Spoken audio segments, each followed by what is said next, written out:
L'analyse didactique a posteriori est toujours centrée sur le savoir, mais arrive ultérieurement à la pratique de classe. Ce n'est toujours pas une théorie, mais un moyen d'évaluer les effets de son enseignement, en particulier la congruence entre les savoirs visés et les connaissances qui sont construites, d'identifier des indicateurs d'acquisition de ces savoirs ou de ces connaissances construites pour l'élève comme pour le maître. Effectivement, il est toujours préférable que l'élève, l'apprenant, identifie ce qu'il a appris, ce qu'il a emmagasiné comme connaissances ou compétences supplémentaires pour les réinvestir ensuite. D'envisager des remédiations éventuelles et la poursuite des activités.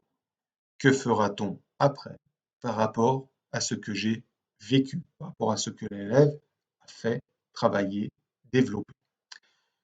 Elle confronte l'activité des élèves et les interventions de l'enseignant aux objectifs du temps didactique.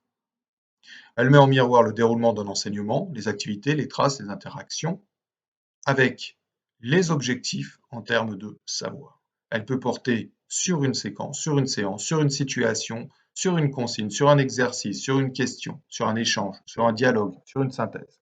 Une analyse a posteriori est toujours plus pertinente lorsqu'elle arrive en reflet d'une analyse a priori. Pourquoi faire une analyse a posteriori?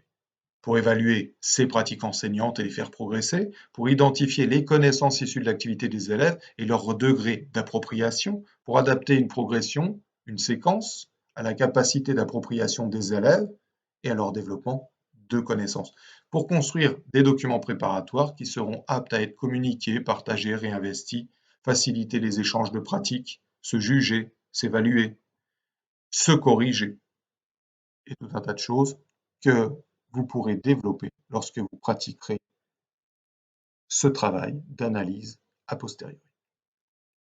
Comment construire son analyse a posteriori? Eh bien, avoir un regard décentré et objectif sur sa pratique de classe, mettre en perspective la préparation, les attendus, les objectifs et l'activité effective des élèves pour identifier les ruptures entre ce qui s'est passé et ce qui était attendu. Ces ruptures peuvent être issues des prérequis, peuvent être des ruptures dans le contrat didactique, pourquoi pas pédagogique. Identifier les éléments non envisagés. Pourquoi ne les avait-on pas envisagés? Pourquoi sont-ils apparus? Ai-je pu les exploiter? Devrais-je les exploiter? Quel est leur intérêt? Le rôle du maître et de ses interventions.